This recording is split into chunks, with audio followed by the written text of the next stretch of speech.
You're a bit of an enigma. I think it's important. I encourage it. One of the keys is to not encourage an identity, I think, and I've tried to nurse that. Tim Curry, easily one of the best British actors of all time. Well, at least I think he is.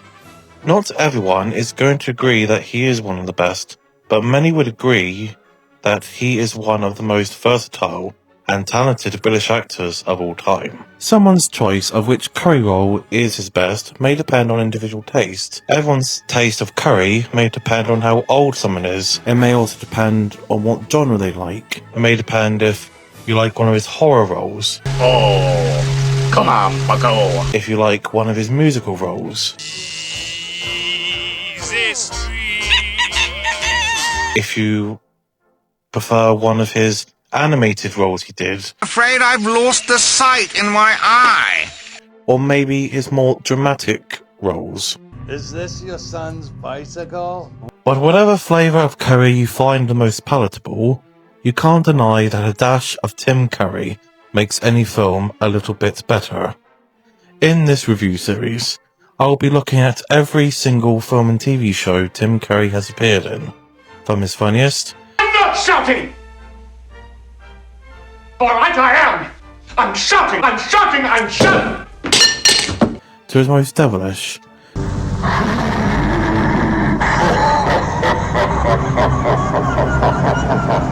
We are sampling them all. So join me as I invite you into the curry club. And I don't mean the one where you eat a microwave curry on a sticky table surrounded by toothless simpletons.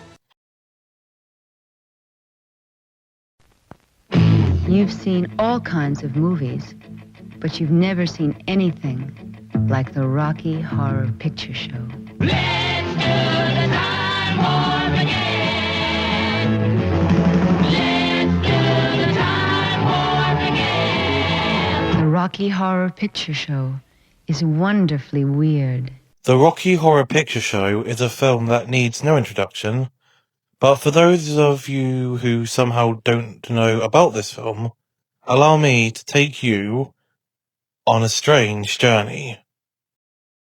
The Rocky Horror Picture Show is a film adaptation of the Rocky Horror Show written by Richard O'Brien.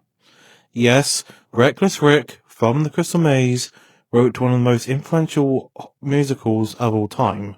Street-playing mumsy.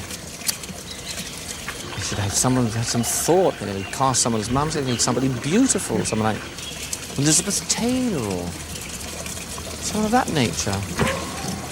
Glenn Close would be better. In fact, speaking of The Crystal Maze, I was first introduced to this film through The Crystal Maze. When I was about 10 or 11-ish, I used to regularly watch Challenge, which, if you're not from the UK, is a television network that shows old game shows, and one of those was The Crystal Maze, presented originally by Richard O'Brien. I used to watch this quite regularly, and my stepdad said, "Hey, there's a film you might like with Richard O'Brien in it called The Rocky Horror Picture Show." Yes, I know I was only 11 when they first showed it to me, but the thing is, I know some people who watched it around the same age. So anyway, I watched it, and I instantly fell in love with it. Yes, as I was only 11, all the sexual innuendos and sci-fi references went straight over my head. The Rocky Horror Show had its first performance at the upstairs of the Royal Court Theatre in London in 1973. Tim Curry originated the role of Dr. Frankenfurter in the original Royal Court upstairs run, and from that first performance, Tim Curry gave the character life. I think the two hardest things have been, well, one, the kind of extravagances, physical extravagances that I used on the stage were very theatrical ones, and I've tried in the film to make them filmic ones. I mean that will do as a film gesture. The show was a major success at the upstairs at the Royal Court Theatre, and the stage show transferred to the Roxy in LA the following year.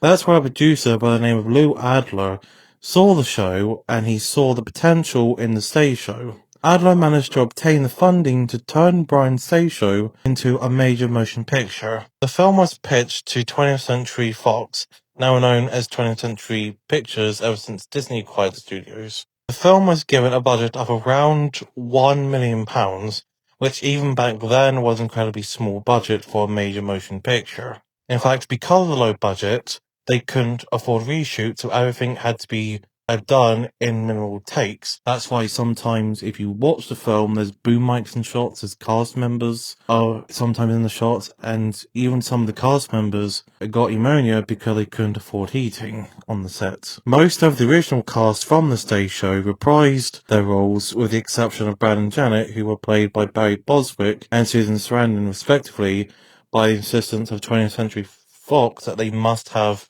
American actors for Brad and Janet. Curry brings his iconic role from the stage to the screen, but we will talk about that when we come to him. So, how does the Rocky Horror Picture Show stand up over 50 years later? Let's take a jump to the left and a step to the right into this review.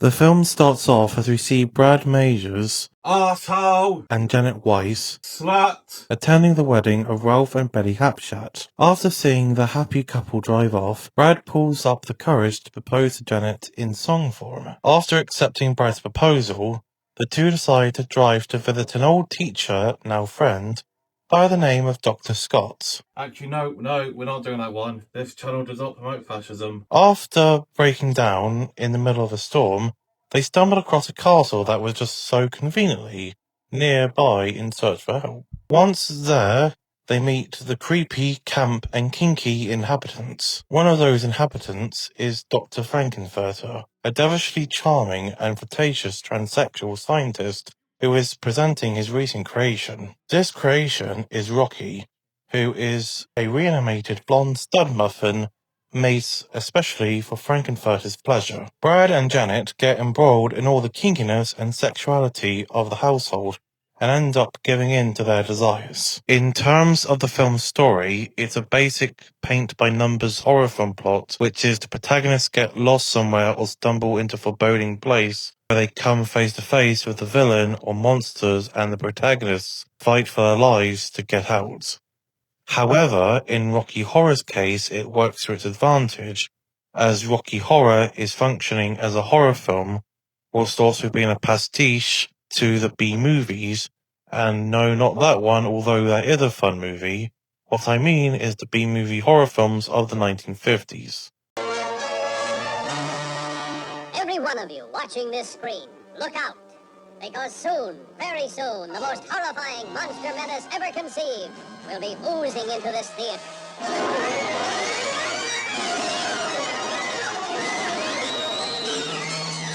Even the fan call-out of "Didn't you pass the castle back down the road a few miles?" is a sort of poking of fun at how the plot point of Brad and Janet finding the castle is ridiculously convenient to the transferring of plot points between Brad and Janet breaking down and them entering the castle. Another example of just how convenient happenstance of this sort is Dr. Scott just so happens to turn up to the castle later on in the story. I will say that the great camp disruption of this paint-by-numbers horror plot and fairy tale level of happenstance, with the transversive story points of Frankenfurter and Rocky sexually corrupting Brad and Janet, rather than killing them or harming them, does help with the film's goal of firstly being a queer disruption of B-movie horror films, but also secondly being an opposition to heteronormative sexual conservatism. Sexual conservatism being sexual intercourse with a man and a woman only during wedlock to produce children, and it's this in Rocky Horror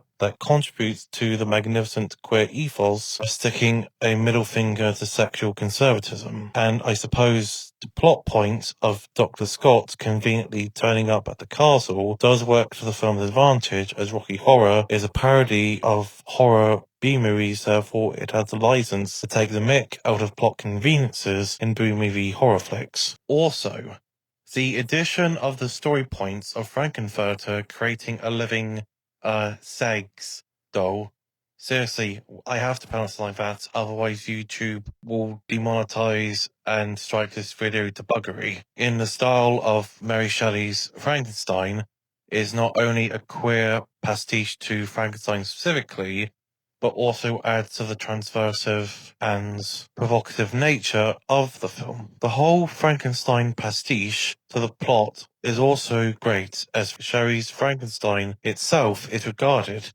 as a queer text, as it is a story about a mad scientist disrupting normative notions of what is a person and the nature of life, and how the society around Frankenstein's monster responds to this disrupted notion of what is a living person. I knew doing that queer theory module at university would come in handy one day. The story in the Rocky Horror Picture Show isn't the film's top priority. It is just used as a means to an end to communicate the transversive nature of Frankenfurter, Riffraff, and the servants, and how the straight-laced Brad and Janet are in opposition to them. Easily one of the most rememberable things about the Rocky Horror Picture Show is its array of interesting and quirky characters. One of those characters, who is easily the most remembered and most interesting, is Dr. Frankenfurter, played by the amazing Tim Curry.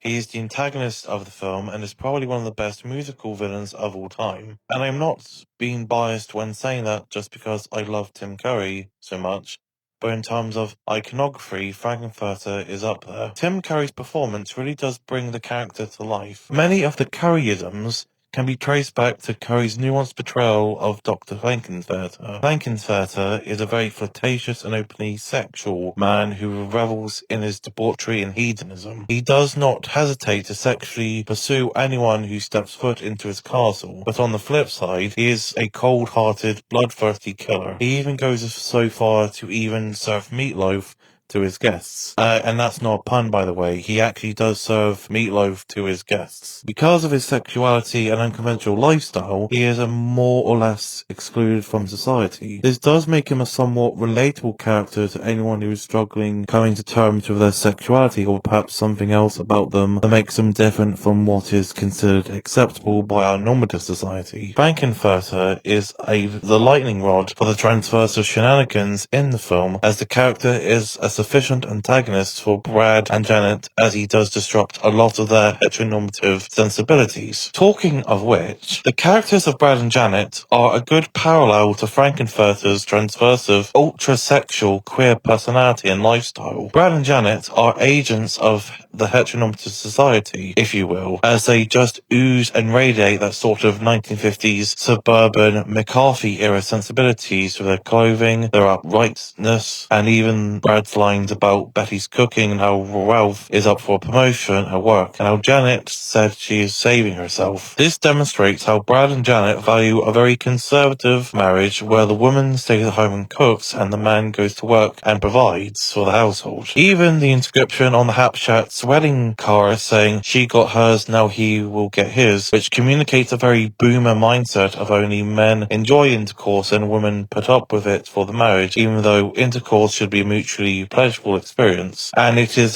this idea of only men enjoy sex and put up with it does get challenged in this film. Brad and Janet's presence as the protagonists in this film is great in how they react to Frankenfurter being antagonistic to their more heteronormative sensibilities. Acts as a great functionary for Rocky Horror, being an ultimate middle finger to our boring heteronormative straight society. The performances of Barry Boswick as Brad and Susan Sarandon as Janet are great. Boswick does play the square, nerdy type very well and gives a somewhat goofy performance.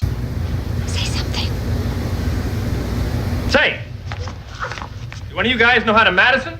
This does help to add to the cheesiness of him. Sarandon's sweet, very effeminate performance of Janet does bring out a very 1950s clean-cut woman vibe, which does help add to the 1950s feel of the film. And I guess it does also act as a good parody of every single ingenue that she played before this role.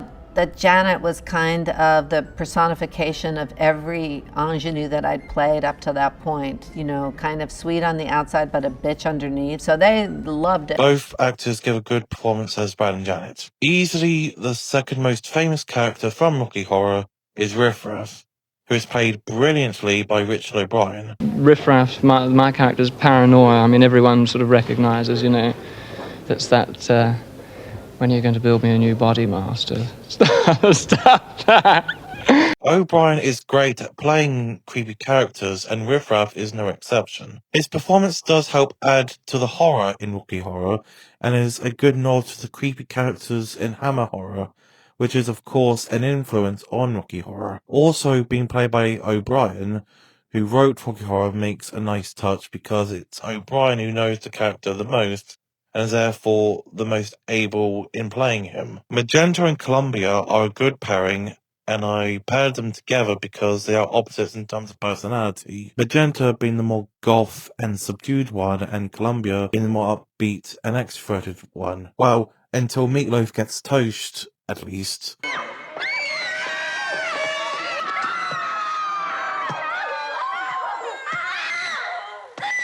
And I guess them being quite opposite in terms of parallels of personality does help add to the film's theme of parallels between two extremes. There's not a lot to say about Meatloaf, who plays Eddie, as he only appears to sing one song and then gets killed by Frank. Also, Meatloaf's inclusion in the film isn't stunt casting. Meatloaf did play Eddie in the Roxy ride in '74, and this was still early on in Meatloaf's musical career, and this was definitely before he became famous and before Bat Out of Hell. Dr. Scott, just like with Eddie, there isn't really a lot to say about, but one scene of his I always does make me laugh for some reason is the scene where Frank pulls the lever and turns the house into an amusement park ride for Dr. Scott.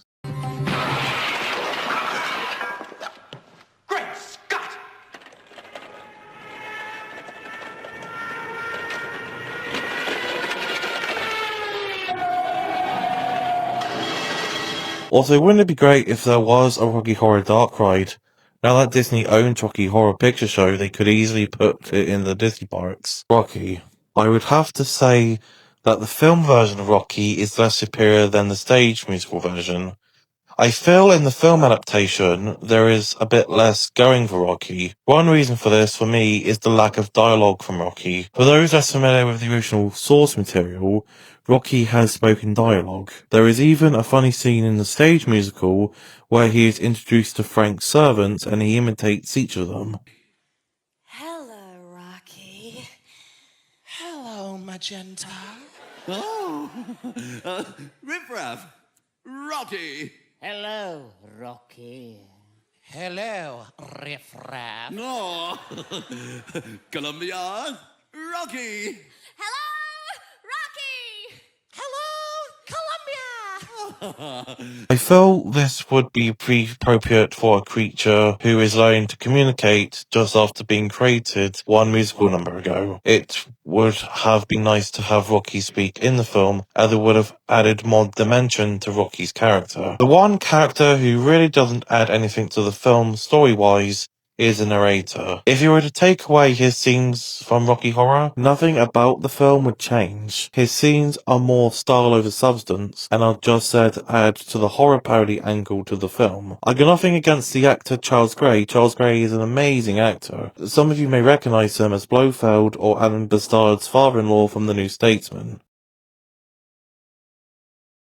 One thing I love about the film is the set design, and when you understand the nods and Easter eggs to other things, it does make the film better. One of the nods to classic horror in Rocky is the exterior shots of Frankenfurter's castle. The castle used is Oakley Court, which is part of Bray Studios, which is the home of Hammer House of Horrors. I do recommend the Grim Life Collective's video on Oakley Court if you want to learn more. They go into detail on the history of the building, which parts were used for filming Rocky Horror, and more. If you're definitely a fan of Hammer House, you'll recognise Oakley Court from some of the Hammer House films. Another nod to classic B-movies in the film is the floor show scene, where Frank is standing behind a background which displays the RKO Pictures opening logo. RKO Pictures were one of the biggest film studios in classic Hollywood, and they even made some B-movies during their time.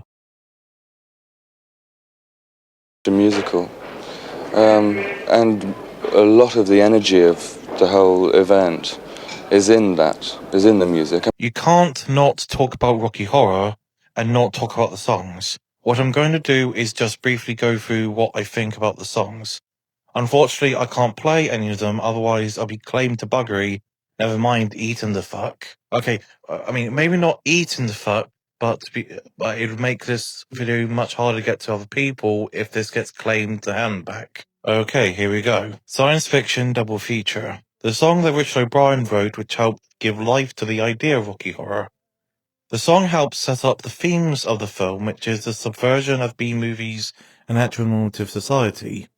As a cinephile myself, I do love all the little nods to classic films such as King Kong, The Day the Earth Stood Still, and Forbidden Planet. Not to be confused with that really cool pop culture and comic book shop in London.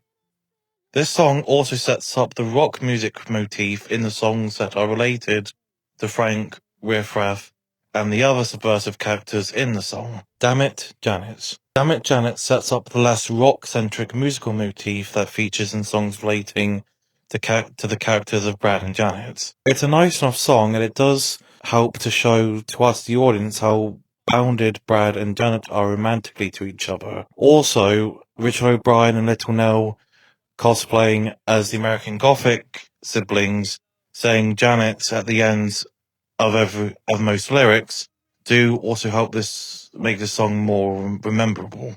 Over at the Frankenstein Place. It's a nice enough song with some great instrumentals, and both Brad and Janet deliver a great duet together. Also, Richard O'Brien's Riff Raff gives a great falsetto vocal performance, which does help make the song more memorable. Time Warp. Easily the most famous song from the musical, and it's our introduction to the amazing queer energy inside the castle. I'd like to sing a song now that's been very good to me. It's astounding. Time is fleeting.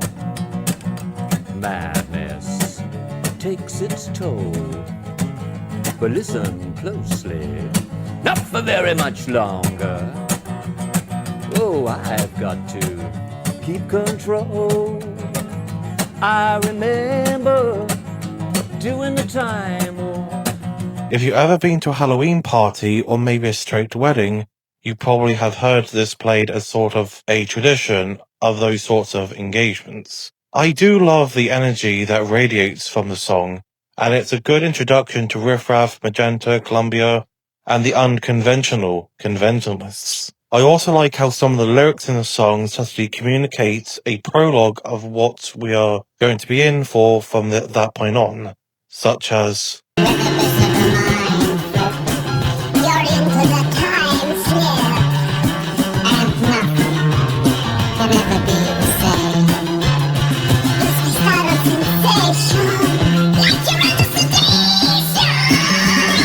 which maybe alludes to how Brad and Janet will be changed forever by this one queer evening.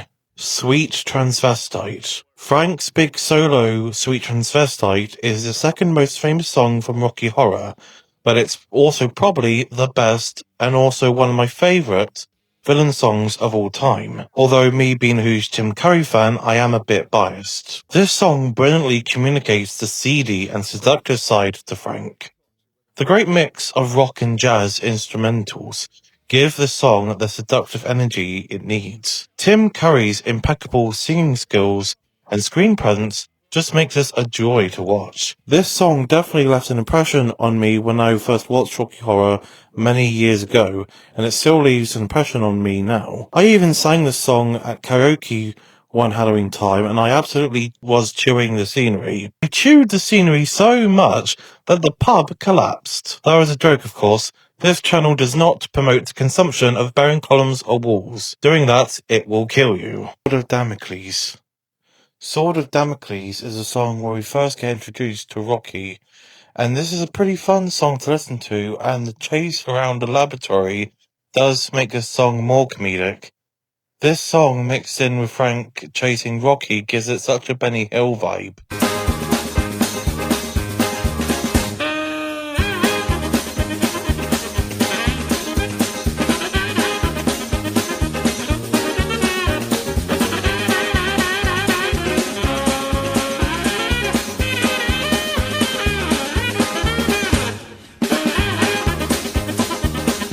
Rocky's singing voice is Trevor White, who does give a pretty decent vocal performance, I'll Make You a Man. Not to be confused with the song from Mulan, even though that song is also a banger.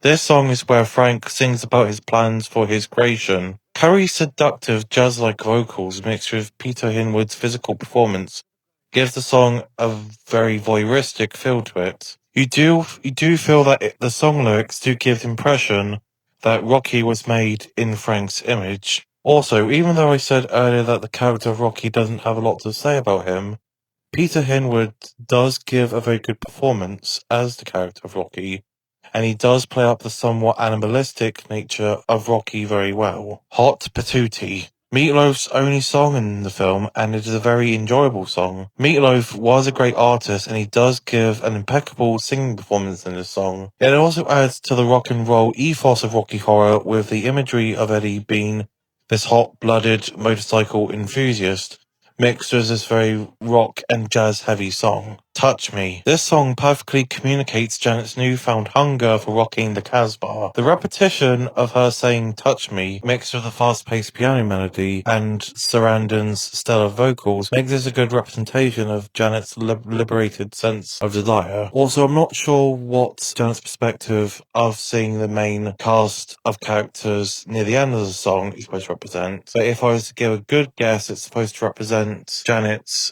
desires to experiment with polyamorous fun time. Eddie's, and yes, I wasn't too sure on the exact name of this song, but I'll just put it on the screen in post. Anyways, this song gives more insight into Eddie's character through the lyrical narration of Dr. Scott and the narrator. It does make Eddie and Dr. Scott a bit more sympathetic through the revelation in the song form of Dr. Scott being Eddie's uncle, and it being implied that Eddie was a troubled youth before becoming one of Frank's experiments. Also, the upbeat rock melody juxtaposed with the downbeat lyrics do give this a darkly comedic touch that I do appreciate. Wise Up, Janet Weiss. I really love this song. This is sort of the Rocky Horror equivalent of Epiphany from Sweeney Todd or Brand New Day from Dr. Horrible's sing-along blog, which is a sort of villain song where the villain snaps and just attacks what they are fighting against. In this song's case, Frank is singing about how fed up he is with people like Janet, and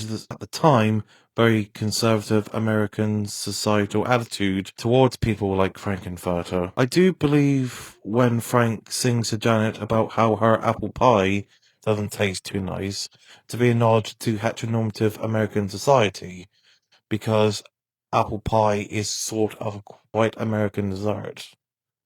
Also, in terms of the musical's instrumental rock aesthetic, this is the most aggressively rock song out of all of them. I love this and its perfect Rocky Horror ethos of critiquing heteronormative attitudes, as Frank is rightfully telling everyone in this song that he is fed up with heteronormative bullcrap.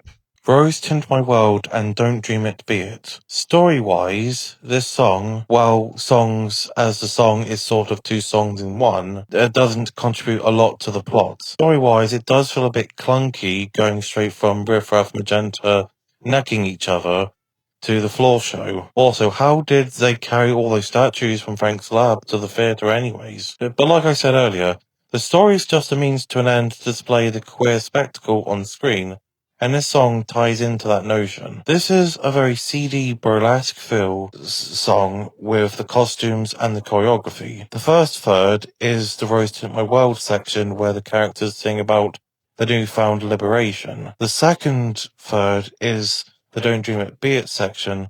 This is where Frank gracefully sings about how it's alright to give into pleasure and reject heteronormative societal norms through a harmonic vocal performance. The last third is the second half of Rose Tint My World, but the tempo is really sped up. I love this final third, and I can't help but dance to the song. I'm Going Home. This song concludes Frank's story arc with a very emotional and grandiose song. I can't help but get goosebumps when hearing this, and this is one of the only non-rock songs in this musical. Instead, the song opts for a slow, smooth jazz melody, which I think is appropriate considering the emotional weight of this piece. Also, considering Frank's fate right after the song, it does make this song more emotional, and you do sympathize with Frank. Superheroes. This song is so hauntingly beautiful and I love it. It's a shame it's not included when you watch Rocky Horror Picture Show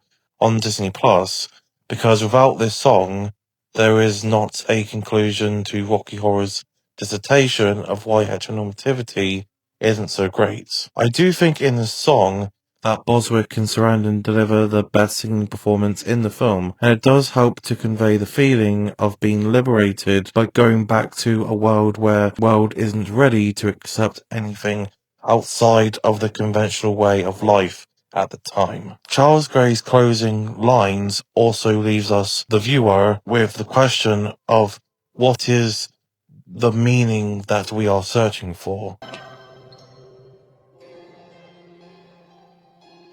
crawling on the planet's face, some insects called the human race, lost in time, lost in space, and meaning.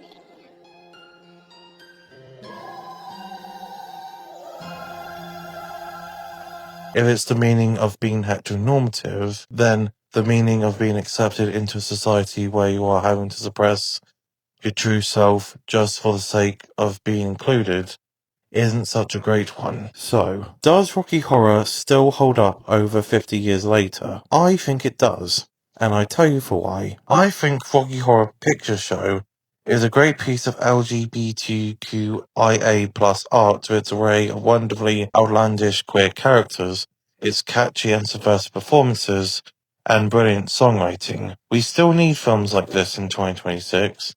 As all around the world, there are people who are trying to strip away the rights of LGBTQAI plus community members, and it feels like we are heading backwards. Hopefully the song encourages us to take a jump to the left towards progressiveness and not a step to the right towards a world where people are scared to be it and not to dream it. This film may not be that transgressive now, but this film gets the Charles Atlas seal of approval. This film would make Tim Curry a household name and catapult him into cult status. Safe to say, I am very much looking forward to this curry-flavoured adventure of discovery. For now, the Curry Club is closed for the day. Farewell, my cute little cupcakes.